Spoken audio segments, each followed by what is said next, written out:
Good morning and welcome back to Beaver TV, your daily dose of industry information. Today, Pawel joins me to talk about the topic of onward supply relief and the forthcoming changes that are taking place in January 2026. Good morning, Pawel. Morning, Anthony. Thanks for joining us this morning. Thank you. So, to set the scene for our members, why are we talking about onward supply relief?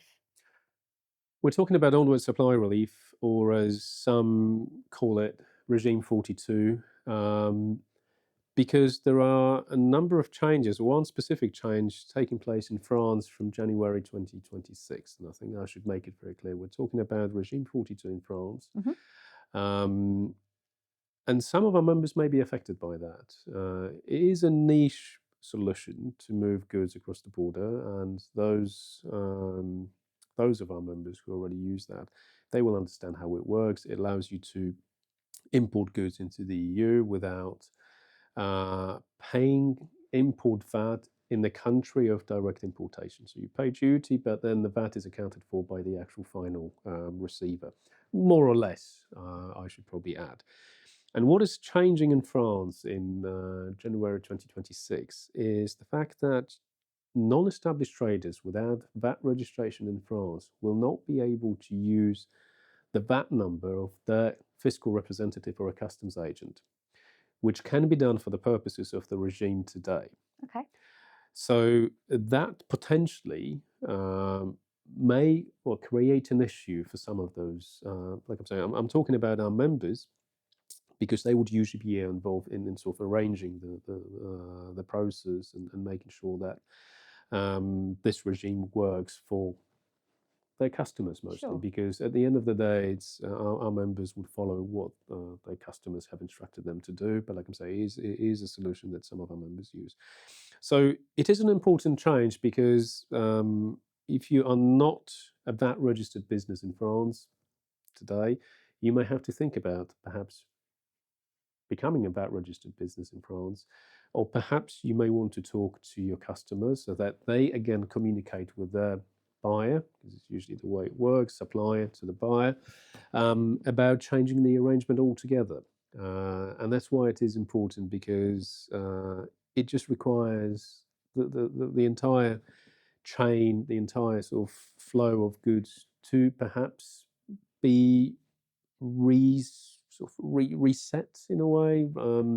New arrangements may have to be put in place.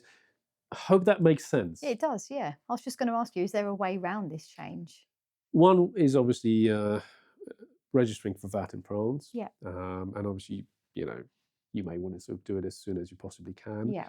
And other ways, again, perhaps changing the parties declared in a customs declaration. So obviously the seller would have to speak to the buyer, and perhaps one way of doing that is convincing the buyer to, in effect, putting them on a customs declaration, even if they still use onward supply relief, because that can be done.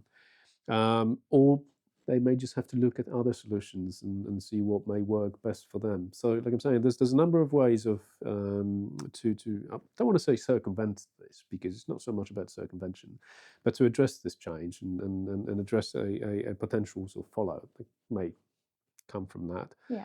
But like I say, it requires all parties within the chain to communicate, and that's the most important change and most important sort of takeaway in many ways. Yeah, sure. So, what would you say is the best course of action for our members? Understand what's happening. I think that's the most important thing. Speak to your fiscal representative in France. They will be able to tell you more. They will be able to give you more detail. Your fiscal representative, a customs agent, sometimes it's one and the same. Make sure that your customer understands the change, because at the end of the day, we as freight forwarders, we as customs agents, we only do what the customers ask us to do. Sure. If your customer understands what's changing, if you propose some solutions, then obviously they can make a decision, and then again they will have to communicate with the buyer, with their partner. And like I'm saying, make sure you are prepared for that, because you may have to change some things. And when I say some things, it's a bit of a euphemism, because sometimes these changes may be quite significant in that sort of wider scheme of things, because it is actually, in this case, it will be a scheme of things to sort of look at. And the deadline is fast approaching. And the deadline is fast approaching. We're recording this at the end of October. It still gives you enough time. We didn't want to record it too early in the day. We sent out messages to members. So this is more of a reminder call today. Make sure that if you're involved in this trade, if you use this procedure, if you are affected, I'm saying it's only France at the moment. But obviously France is the most important partner in many ways from when we look at the procedure. Make sure you know what's happening and make sure that everyone who is involved in the chain understands that and also make a decision together with you. That's great. Pawel, that makes perfect sense to me. Thank you for your update this morning. Thank you, Natalie. Thank you.